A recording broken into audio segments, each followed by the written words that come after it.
We're just here. We're happy to take any questions. Anybody's got any questions for us? We're happy to do. Yes.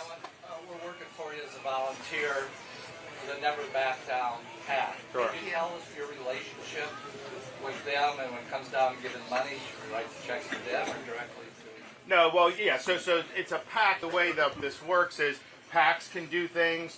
Our campaign can't direct that. It's separate, but the mission here, and they've done a great job, is create this great grassroots organization organized for the caucus and then turn everybody out. So in that sense, it's great. But yeah, I mean, if you want to make a financial contribution, just go to rondesantis.com. That goes directly to us, and then we apply that accordingly. But they're both important parts of it. It's just the screwy way that all this stuff is done legally. You gotta follow all that. But yeah, I would say the organization we have here in Iowa is as good as anyone's been able to do. And I think you guys know these caucuses. You know, they do these polls. They're never accurate with a caucus because it's all about turning out the folks, and then everyone you turn out, they bring a neighbor, they bring a family member. And then you get a great crescendo of support on caucus night. And that's what we're building toward, and that's what we're going to end up doing. So you guys are going to help us really make history, and it's going to be really, really fun and really, really significant. So thank you for doing that. Governor? I just had a question. When you're debating, Governor? say, for example, a liberal governor from the western part of the United States, and they're bold-faced lies, how do you deal with that? I think, by the way, well, yeah, so I mean, I think so. You know, we did this debate with Newsom, and part of, people said, why are you doing it? And part of it is, Biden, they're going to yank Biden if they have to. I mean, they're not going to just run into anything. And so who would they go? And he was kind of the guy people said were waiting in the wings. So I thought it was important that Republicans around the country could see what we have to go up against. I showed that we'll be able to handle him. If I'm the candidate. I'm not sure some of these other Republicans would have fared as well, quite frankly. So that was one thing. But the other thing is regardless of who they nominate, California and that model, that's where the Democrat Party wants to go nationally. California is like 5 years ahead of where the Biden regime is. But whether it's Biden, Harris, Newsom, any of these other people, they are going to mimic those policies. And what of those? And so, yes, he can't deal with the facts because the facts are very, very bad. And the fact that people are fleeing there, that's unprecedented. Nobody's ever left there. I mean, I told the story in the debate. When I was in the Navy, I got sent to Coronado Naval Amphibious Base down there in Southern California. Beautiful, beautiful coastline, beautiful weather. It's like you understand why people have moved to California for so many decades, and yet he comes in, and now people are fleeing. And I, in Florida, was born and raised. I never saw California license plates in Florida. Then I become governor, and and then he becomes governor the same time I do, and all of a sudden I see California license plates showing up. Now, a lot of my supporters were freaked out about that because, like, how are these people going to vote when they come to Florida? But it turns out they were really disaffected people who are more conservative. So we did it. But when he says, so we were at Sioux Center on Saturday. We did a breakfast with Congressman Feenstra, did an event, and I had a fella come up to me, and he's like. That you did so good in that Newsom debate. Nobody believes that California has lower taxes than Florida. Nobody believes that. And it's true. I mean, like, even the people that love the way California is governed would never argue that they have lower taxes than Florida. He tried to spin the migration statistics. I mean, there's been like 75 to 80,000 more people move from California to Florida than vice versa. He tries to spin that with per capita and this and that, and it just doesn't work. So I think people, when you're spinning that stuff, you got to pass a smell test. And I think the politicians that are slick and that are good liars, they do it in a way that it seems believable. And I just think he was so over the top with that people just didn't buy what was happening. But just the stakes of the election are they will do to the country what they have done to California. You just think about like the green energy stuff that Biden wants to do. California is way ahead on that in terms of where Biden wants to go. They have rolling blackouts. They can't even keep the lights on. In fact, we did an event there, and the host in Southern California, this is like a very nice area. They're like, well, I hope we can finish this by 8 o'clock because I think they're going to turn the power off for a while. I'm like, are you kidding me? So that's what they've done. But California, they've done, and it hasn't taken effect yet, but it will in the not-too-distant future. If you buy a new car, it has to be an electric vehicle. They will not let you buy an internal combustion engine. And so, but that, which is bad enough because that's expensive, it's not what people want, all this stuff. But then a couple days later, after doing that mandate, the state of California did a notice. All owners of electric vehicles, do not plug in your electric vehicle. The grid does not have capacity to handle. And I'm just thinking, what's going to happen when you add more? So it's the same thing with Biden. He wants to force the same thing. You'll pay more for cars. The auto industry will be bankrupt, and it'll be worse for the country. So I think it's, I think we got to just face up that this is going to be a really, really significant election. If we fumble it, it's going to be very difficult for us to climb out of this hole. And, you know, you can ask, like, who do the Democrats not want to be the candidate? Me. I mean, I'm the one they really come after. They are really lying low with respect to Trump. And then I think their hope is if he's nominated, then Katie bar the door, they are going to unload everything. I think it's going to be really, really tough. Can you do some questions this Yeah. way? Yeah, yeah, yeah. Mind here, let me kind of, let's see, wait, hold on, let's make a path.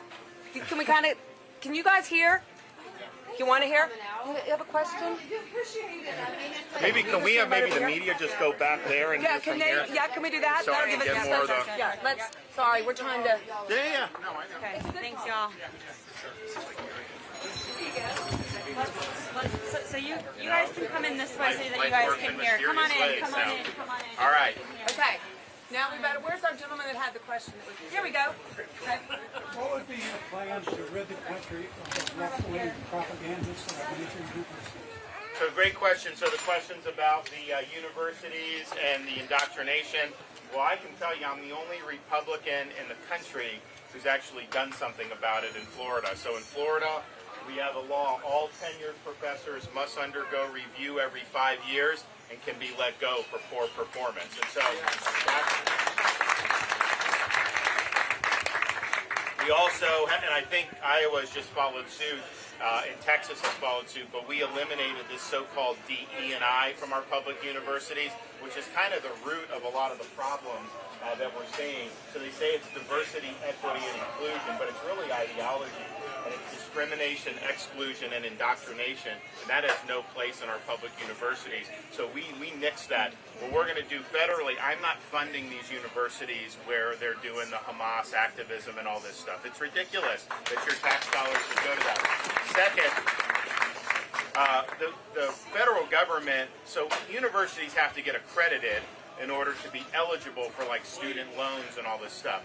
And these accreditation bodies are kind of just private bodies that are self-selected. And what happens is the universities have to jump through some of these hoops of DE&I because that's what the accreditors are saying. We're going to change the accreditation regime. So if you're doing a lot of this stuff, then we're not going to accredit you. We want universities to fulfill the classical mission of the university, pursuing truth, academic rigor, preparing students to be citizens of the Republic. That's what we need to be doing with that, and that's what I'm willing to support. But I am not, and then we have these foreign students who are demonstrating in favor of Hamas. They have no right to be studying in this country. It's a privilege for them to be here, and if they're making common cause with Hamas, I'm canceling their visas and I'm sending them home.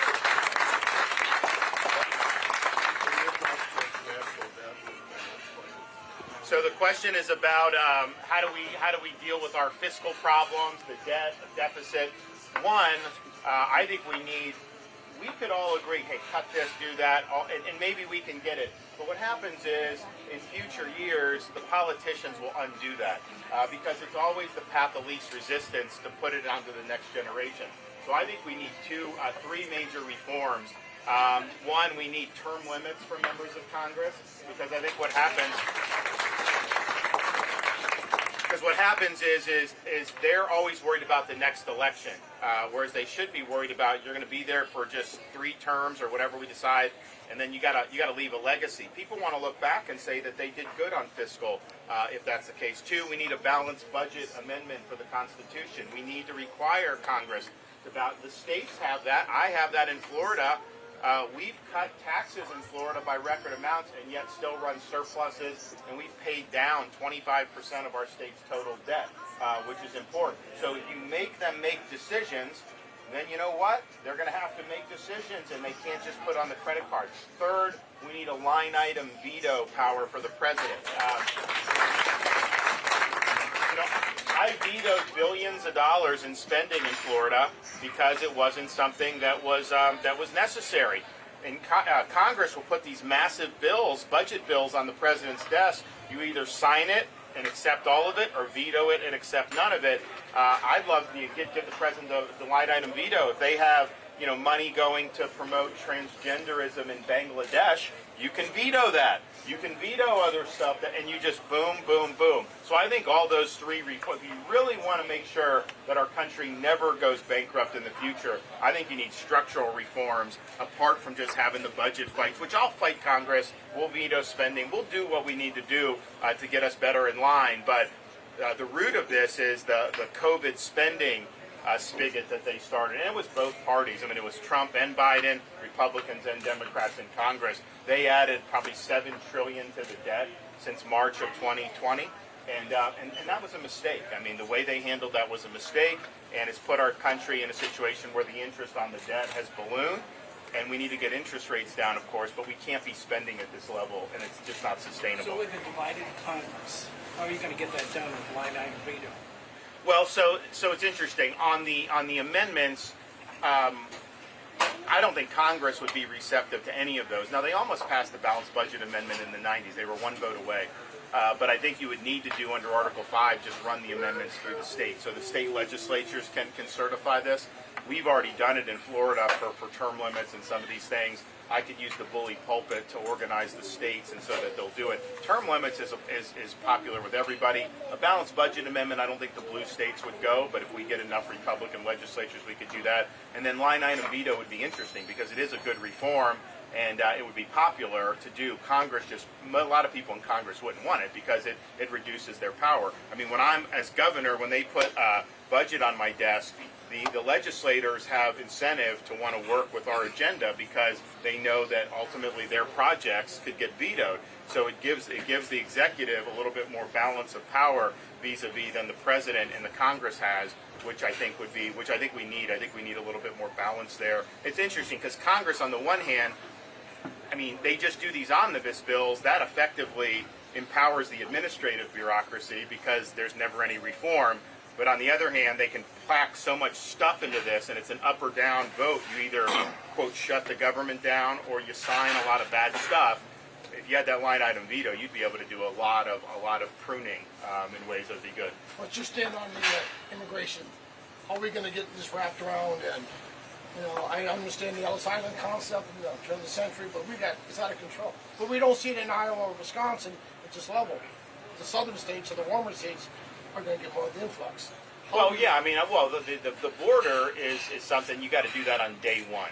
And I thought that Trump had 4 years, and the thought was he would build the wall and we'd take care of it, and that didn't happen. And so now Biden's let in 8 million people illegally, and it's unacceptable. So we'll declare it a national emergency on the first day in office. We'll have military at the border. I am going to do the border wall. They were supposed to have Mexico pay for the border wall, and that didn't happen. And how do you do that? You do it by charging fees on remittances that workers send to foreign countries. If you just do a small fee, you'd raise billions of dollars. You could put it into constructing the wall. But you also need to, when people come illegally, they have to be sent back. If you don't send them back, then they're going to keep coming. Because what's the downside of coming illegally? So you're going to see that, I think, in a really significant way.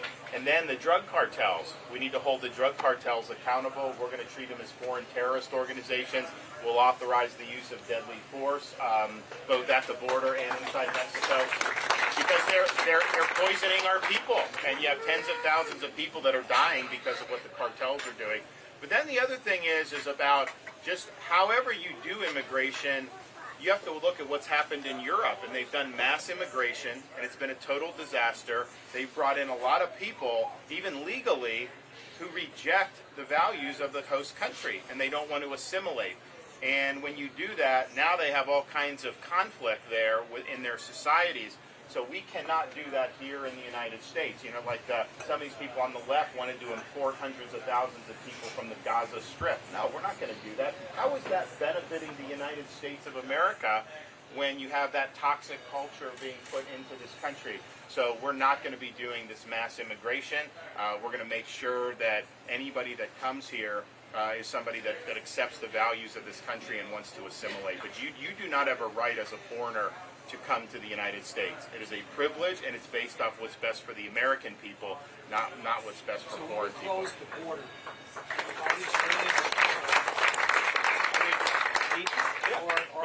Yeah, you have to. Yeah. I mean, first of all, Biden's letting people, we don't even know who most of these people are. They've come from the Middle East, they've come from China, they've come from all over the world to go through that border. Do you think they're just doing that because they want to be contributing to American society?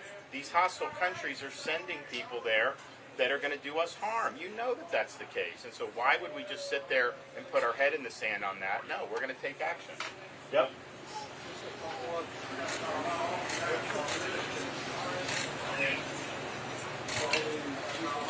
Yeah, so I think if you come illegally and then have a kid, that is not entitled to citizenship if you're here illegally. I think that should be the law. And they've done the 14th Amendment, and the conventional wisdom was like, well, it's already been decided. Anybody who's here is that. But they actually haven't decided. The Supreme Court has not decided. If someone just comes across the border illegally, has a kid, are they entitled to U.S. citizenship? And I don't think that was the intention of the 14th Amendment at all. I think it's created a perverse incentive. So we will challenge that understanding of that for sure, because it's almost impossible to enforce immigration law if you could do that and you say, okay, someone's here. They're a baby, they're a citizen. How can you send the parents and not send the citizen? So it just creates, and there's no way that that's what they intended to do when they did that amendment. Yeah.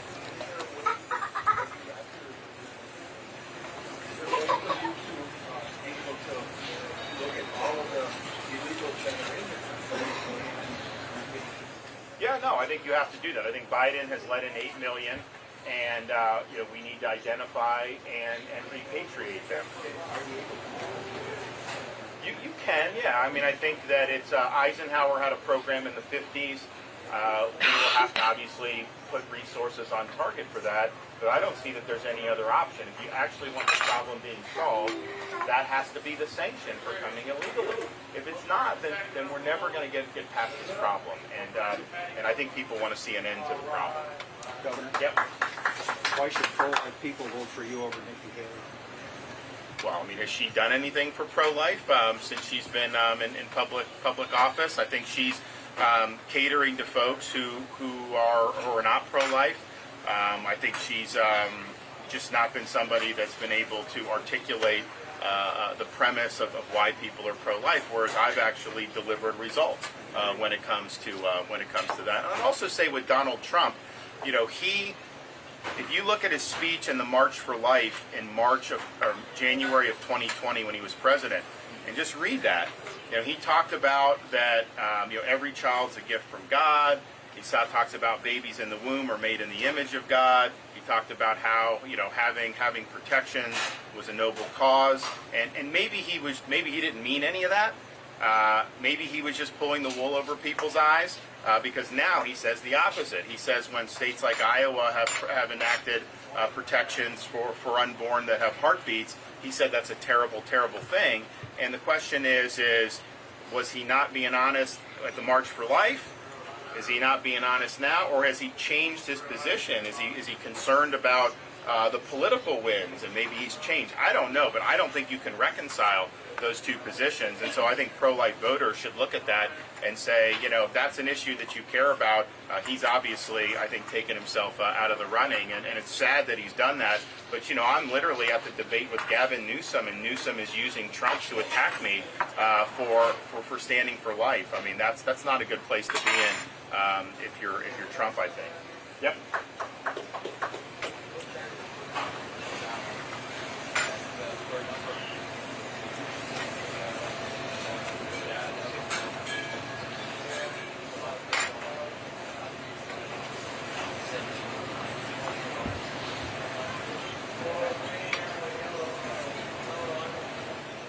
Well, look, I think it's the questions about military recruiting. It's very low right now. How do you deal with it? Well, one of the reasons I think it's low is because the military is indulged in woke activism.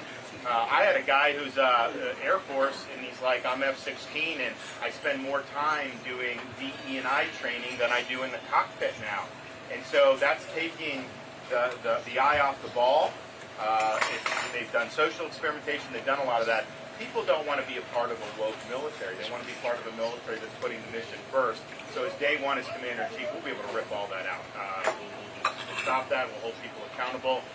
We're going to have standards that are going to be high. They're not going to change. People are going to have to meet the standards. But I do think you're going to see a lot more people that are going to want to join, because it is a noble calling. It's something that I'm proud to have served in.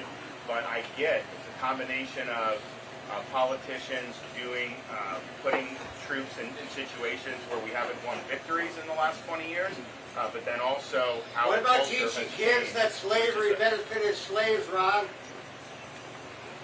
Stop with your phony narratives. Like we know you're lying about that. That's been debunked. That has been debunked. It's not legislation. You don't even know what you're talking about. You don't know what you're talking about. It's hard to walk backwards in white leather boots, Ron. Yeah. Like phony narratives, just fake alternative facts. So our policy is going to be denial of their ability to do that. I don't think they're ready to do that, and I think their calculation is going to be, is there enough American power to prevent them from doing that? And I think if we have enough American power there, I don't think that they're going to do it, because I think it would be too risky for them to do it. But the goal is to avoid that conflict. Now, you don't want China to dominate the whole region, of course. And we have to came here to listen to him, not you. Shut up! Conflict with China. I think if they went with Biden and we got into a conflict, I think they would probably win the conflict against us, and that's not something we want. How involved do you guys plan on being? How involved do you plan on being with foreign policy instead of troops and feeding our money to countries where we're not going to get anything in return? But we're definitely not going to be feeding money. I mean, I think if you look at so much money has gone to countries that don't even like us, and it hasn't provided a good return on investment. Now, there's some I support. I support our intelligence and military relationship with Israel. I think it's in our country's interest to do that. But a lot of this stuff is not. And so, yes, I'm going to defund the United Nations. I think it's a total joke what the U.S. But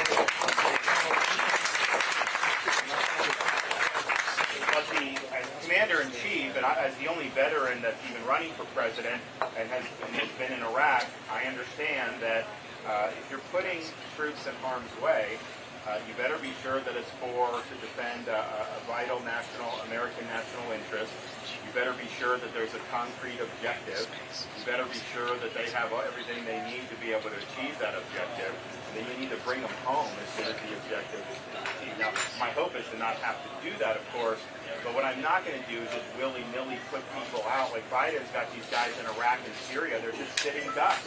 They're getting pelted by the Iranians, and he's not really doing anything to fight back. That is not the way you do U.S. troops. And so I have a good sense of how to do it. I understand the stakes that are involved. I understand the costs involved when you have people that get sent to war. And so it's not something it's not a video game. It's not something I'm going to do lightly. Yeah? Yeah, I'm wondering, what are your thoughts on, we have a mental health care crisis in this country, and in Iowa, I mean, I can speak to what I know here. I work as a healthcare professional. I have a daughter who died, actually, in May due to mental illness. What do we do about the mental health crisis? We don't have the providers. We just don't have the Well, let providers. Casey talk, because she's done stuff in Florida about it. What's the question? What question? Mental health. So why don't you come right here so they can hear you? Oh, yeah, no, so what Mental health is the question. So what we've done in the state of Florida, a lot of time we're addressing this, when it's a little bit more upstream. We wanted to get more ahead of it to be able to provide our kids with the skill sets to be able to become resilient. I've gone around and talked to a lot of kids all across the state of Florida and beyond, and they feel if they meet adversity in life, they sometimes feel like they're damaged goods, that they're unique, and that they have problems. And what we've told them is, no, that's life. And so we give them concrete skills. They're not politicized, by the way, because you find the left likes to use mental health as a vehicle to advance ideology. That's not what this is about. What we do is we empower them with problem solving, critical thinking, coping, and compassion. And And then we also incentivize volunteerism as part of the curriculum and also the standards, meaning we think if kids get away from social media, they get off their computers, they get out and they volunteer and get context and perspective on life, that's a big deal. We've also done a big movement in Florida where we've partnered with a lot of professional athletes like Tom Brady and Peyton Manning. And why did we do that? Because it's one thing for me to come up and tell everybody to be resilient. You know, it's not a matter of, you know, if you have a problem in life. It's a matter of when you do and how do you persevere through that. So we partnered with a lot of these athletes to go out and give video testimonials. So Peyton Manning will talk about, hey, listen, I might be one of the most, if not the most successful NFL player in the history of the sport, but it did not come easy, and let me tell you why. And so we've done that. Another thing, when you talk about the providers, we've done something unique in Florida.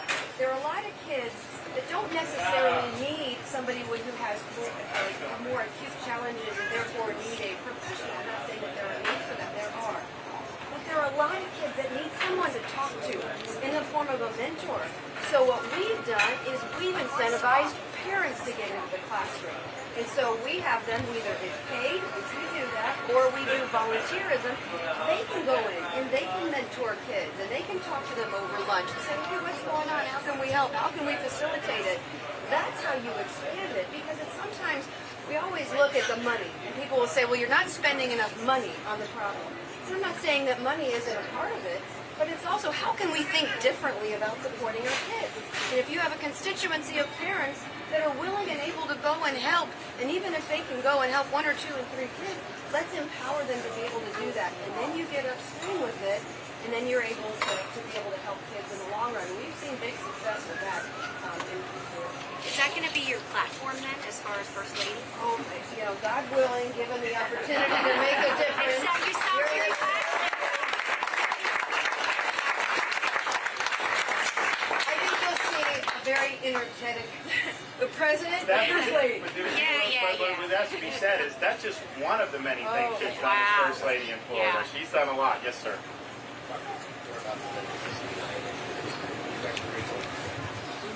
By the way, excellently behaved.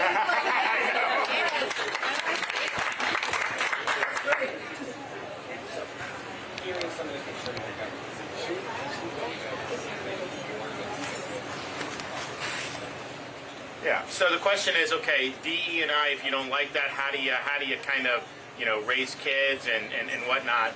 And basically, you know, what I think the schools and the stuff that we're looking for is to just treat people as individuals. Don't try to shoehorn them into groups.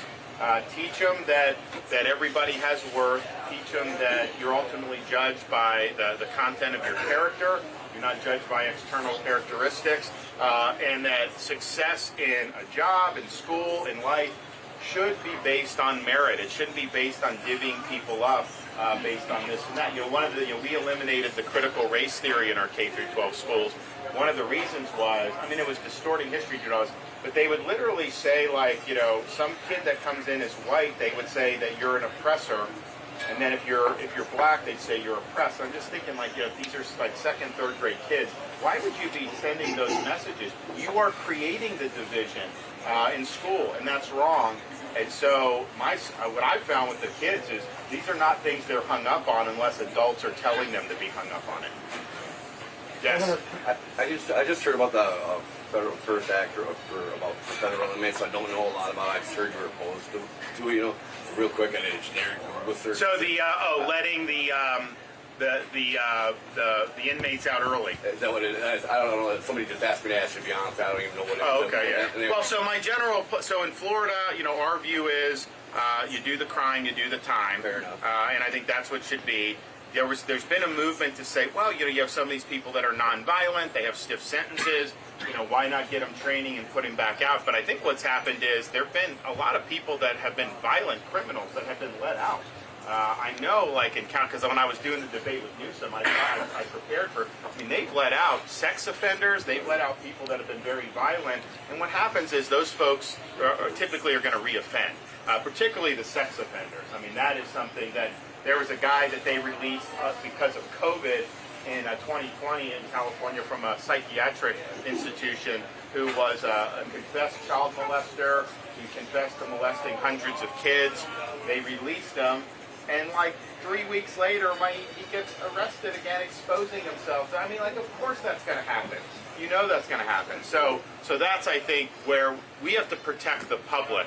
Now, I'm in favor of, like, if someone does something, they go to prison for 2 years, I think they should have access to be able to train for a job and stuff, so when they get out, they have a chance to maybe turn their life around. And I think that, and we've actually done stuff in Florida to help that, but taking people who are a danger to society and then putting them back on the street, that's not proven to be effective. Yep.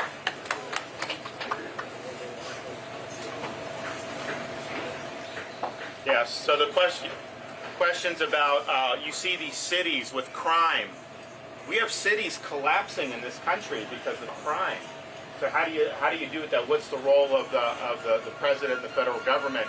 Look, I think when you have, so these prosecutors are getting elected now. George Soros and people like that fund them, very left, and they basically say they're not going to enforce laws they don't like. You can go and mug someone in LA and they put you right back on the street. It's like a revolving door. And not only do they keep committing crimes, the crimes escalate. And it ends up causing massive problems. And that's why you have people fleeing California, LA, San Francisco. Chicago's a disaster. Baltimore, Philadelphia. I mean, you name it, it's a disaster. I think these Soros prosecutors, I think they're violating their people's civil rights. I mean, you have a right to live under our Constitution in a Republican form of government. That's in the Constitution. And that means that the rule of law has to be enforced. And to just not enforce the law puts people at risk. So we are going to use the Justice Department to go after those Soros prosecutors. We're going to take grants away from cities and states that try to defund law enforcement and try to do these things. So we'll use the leverage that we have to basically oppose policies that have been proven to be destructive. Now, I knew in the summer of 2020, you never saw me marching against the police. I knew defund the police was going to be bad. We did the opposite in Florida. We passed legislation that I signed banning local governments from defunding the police. So I knew that this was an experiment that was going to absolutely flop. But here we are a few years later. We know it hasn't worked. We know it hasn't worked. So for them to continue on it to the detriment of their own people, to me, is unacceptable. So we'll take action. Yep. Yeah.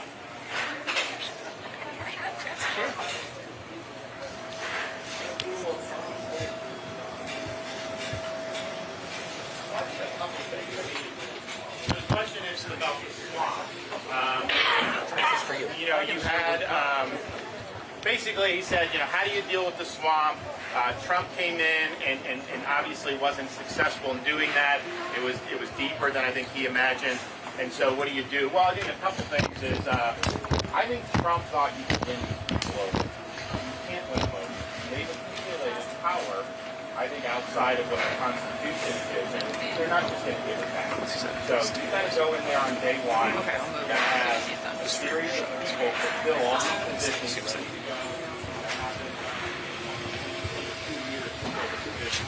Trump left positions vacant for 4 years.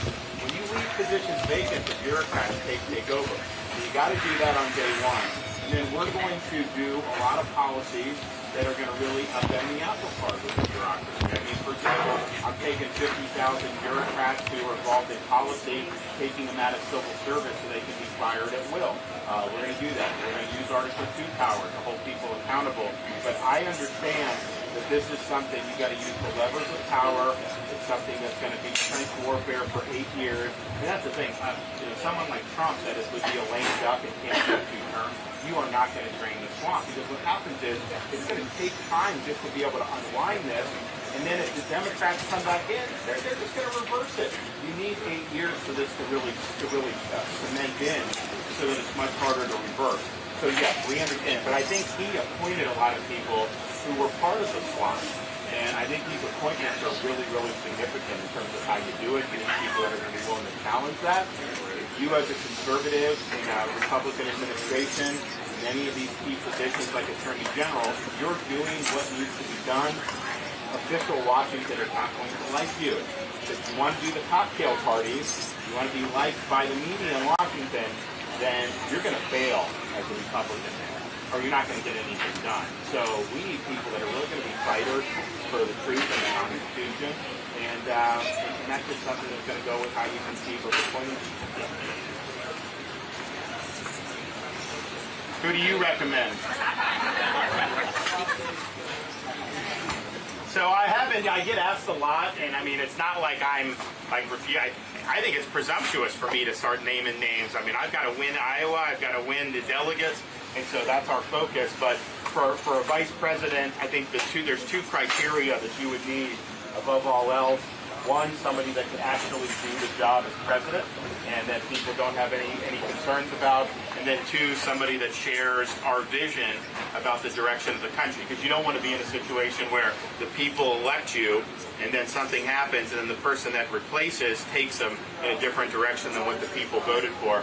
So I think those are two things. I think obviously people that have been governors are most likely going to be able to step in and do the job. It's the best training. You know, senators and stuff like that, they don't necessarily have to make executive decisions. They're one of 100. Even some of the people that come from the private sector, it's different when you're head of the executive branch versus even just being there. So I think the governors have the best experience, and I think the Republican Party has had a lot of failures in recent years. I think our governors have been the ones right side. We haven't had a lot of success in Washington. Yep. And if you're not going to do it, maybe go by sites and janitors. What's that?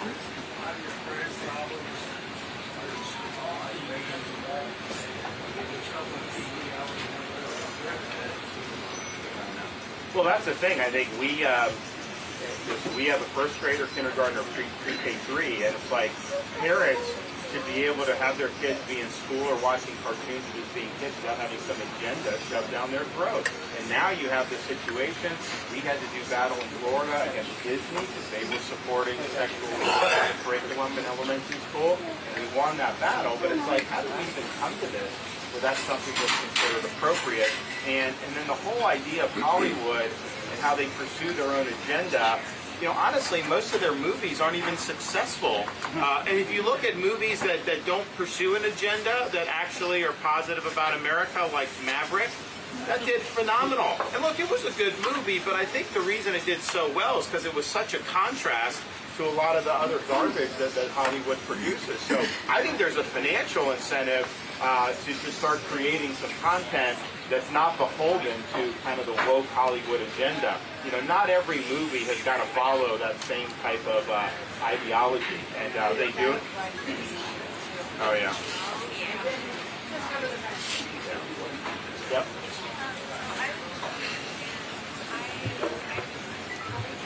I'm out. I'm too woke for this.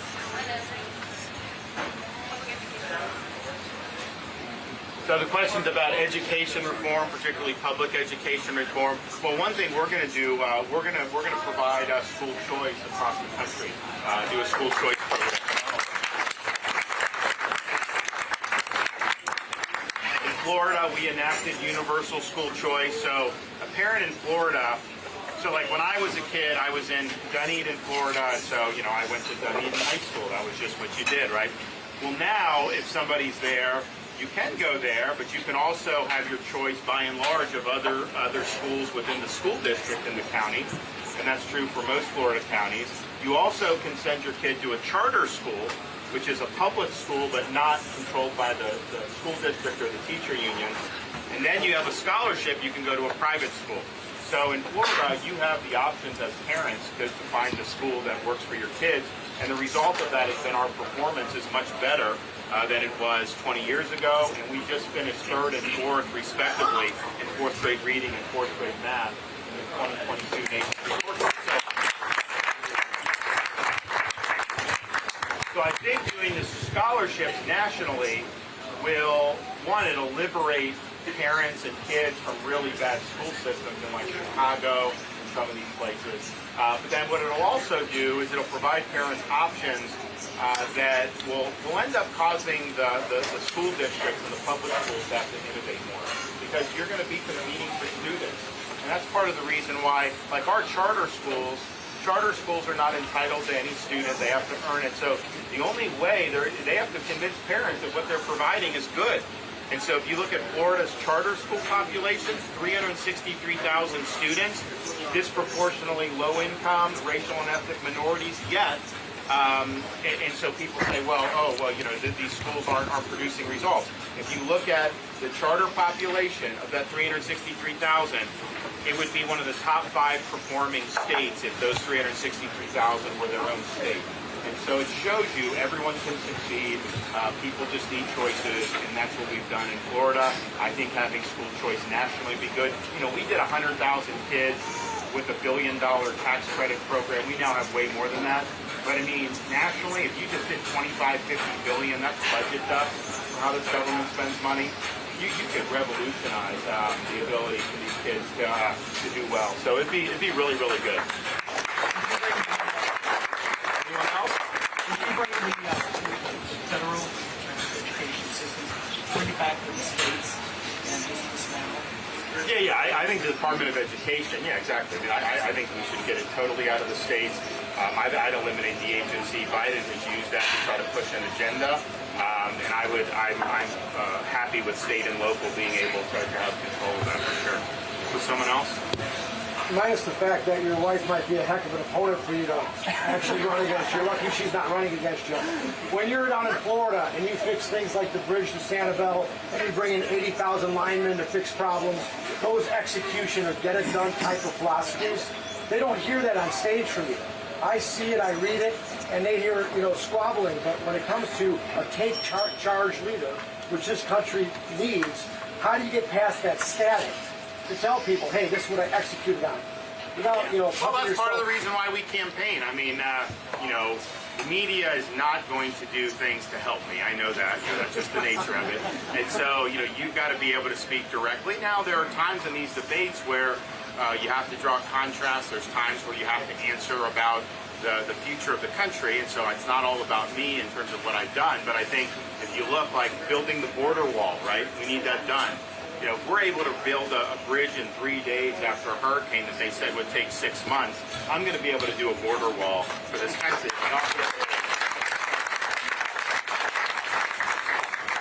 But that's the thing, the leadership is about producing results. It's not about entertainment. It's not about, the show. It's not about just causing constant controversy. It's like, okay, you have a vision. You know where we need to go. And let's deliver on that vision.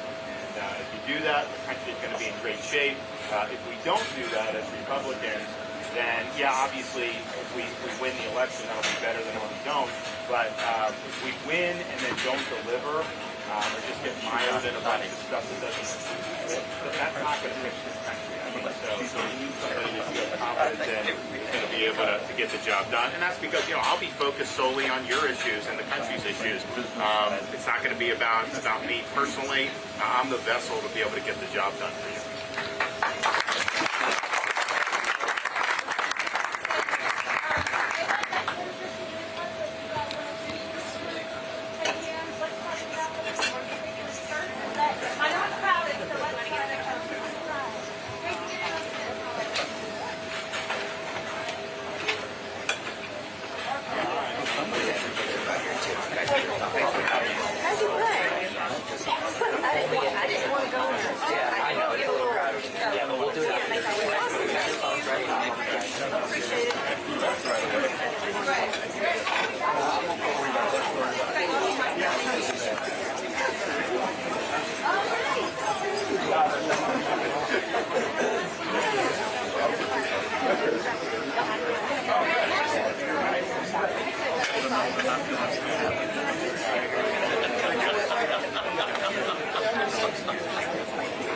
Got it? All right, thanks. Yeah, appreciate it. Yeah. How you doing? Thank you. Yeah, we will. Thanks so much. How are you? Yeah, thank you. Appreciate you. Appreciate you. Oh, good. Good. Great area. Right here. All right. Thank you. Thank you. Thank you. Thank you. All right, sir. Thank you. Appreciate you guys. Thanks so much. Yeah, good. Thanks. Oh, that was fun. That was fun. Hey, thanks so much. All right.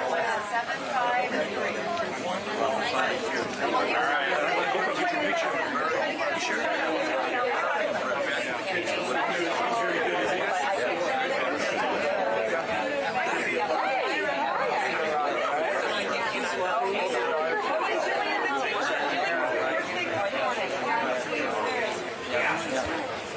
you, guys.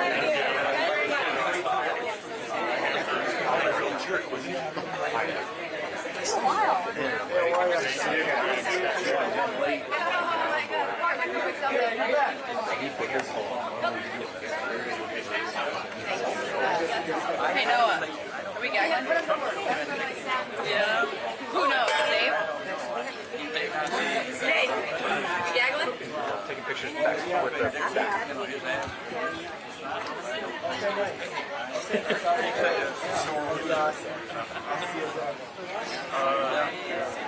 Dave, you want to chill?